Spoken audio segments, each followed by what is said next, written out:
Hunter x Hunter 2011 is widely regarded as one of the best anime out there, and with good reason too. With an always entertaining plot, a splendid cast of characters, and jaw-dropping fight scenes. When anyone mentions Hunter x Hunter, fans are quick to point out the Chimera Ant arc, an arc that is similarly agreed to be the best written arc in a shonen story. There are many great things to come out of the Chimera Ant arc.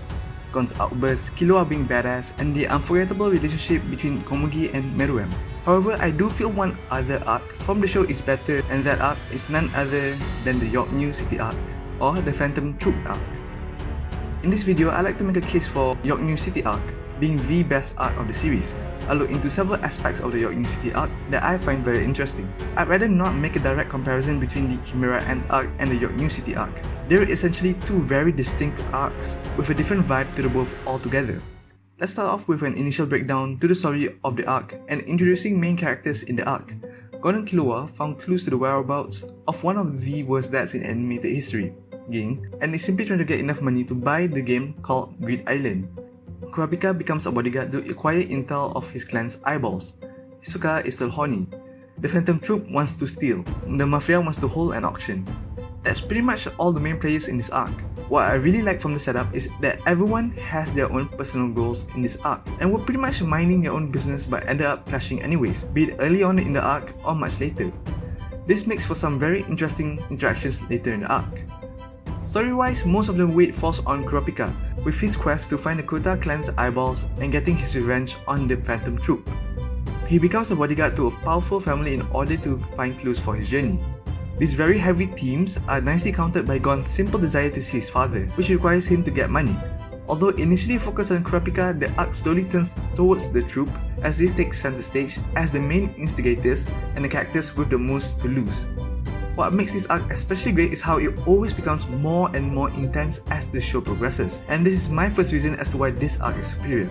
What started out simply with Gon and Killua trying to get money takes a turn with Kurapika's story becoming a bodyguard and his quest for vengeance. This is then further intensified with the introduction of the Phantom Troop and the danger they pose, taking out the Mafia and the Shadow Beasts with ease. The gradual escalation of stakes as the characters are faced with different obstacles helps the audience stay engaged to the story. At this point, it is important to note that the spiders are not in direct opposition towards Gon and the gang. Their target is the Mafia. However, they too are a target. When Kurapika captured Overgain, the spiders turn from agents of chaos into victims of injustice. One of their own has been taken from them and they are determined to get him back. This moment showcased just how powerful Kurapika was and proved to be the turning point of the arc. The spiders, who in a sense were minding their own business, are pushed into action. This sort of action-reaction sequence always occurs the other way around. A villain causes destruction, pushing the hero to action. In our case, the villain this time is Kurapika, while the heroes in a sense are the spiders. The introduction of Hisoka into this arc adds unpredictability into the fray. Hisoka has always been a force to be reckoned with. From the Hunter Exam to the Heavens Arena, his presence has always added the extra spice to the story, be it by being important to the plot or to showcase more world building. Hisoka being present is simply a win for this arc. With Hisoka's only goal to fight Chrollo, he cooperates with Kurapika in order to get rid of the other spiders. Uvogin is freed by the spiders while Kurapika meets up with Hisoka, only to hunt down Kurapika and eventually gets killed. This incident places Kurapika at the top of the pyramid, with us viewers knowing well that Kurapika is fully capable of taking down the spiders all on his own. At this point in time, the spiders do not know of Uvogin's death, leaving them anxious and wary of the chain user. This builds anticipation for what seemed to be a final clash between Kurapika and the spiders, and a potential bout between Hisoka and Chrollo. The show then slows down the pace by having both Gon and Killua's, now side characters in this arc, attempt to capture Nobunaga and Machi backfiring on them. What comes after is very interesting. Nobunaga and Gon had many arm wrestling matches, which led to Nobunaga liking Gon and wanted to recommend him for membership to Chrollo. During their conversation/interrogation, Nobunaga told Gon about his friendship with Overgain and even shed tears for him. The recurring theme of friendship has now shifted from the protagonists, Gon, Killua, Leorio, and Kurapika, to the antagonists, the spiders. At this point, the monsters that have murdered hundreds, stole artifacts, wreaked havoc, turn into grieving people who have lost someone they see not just as a friend, but family. I can't help but care for Nobunaga, even though I know he'd kill Kurapika without any hesitation. Kurapika has now completely donned the role of antagonist, the villain, while the spiders are the victims of the villain's hunt. There are many antagonists out there who seek out an individual or a group of individuals for vengeance. Baron Zemo from Captain America Civil War, Syndrome from The Incredibles. These villains were minding their own business but had something taken away from them, be it a dream or a person they love. We get to see the spiders' camaraderie and can appreciate their effort in getting revenge towards Kurapika, even though we don't want them to kill him. This is one of the arc's main selling point. The villains are the main characters, and we, in a sense, support them, even after witnessing just how cruel they can be. After Gon and Killua manage to escape, we witness how Krollo gathers intel of Wolverine's whereabouts and meets up with Neon Lestrade. After getting his fortune told, he cries from reading the first verse, which referred to Wolverine's death, once again highlighting the theme of friendship. He manages to steal Neon's ability, take out a couple of assassins, and ordered the spiders to kill and play a requiem for Wolverine in what is one of the most chilling sequences in the entire anime.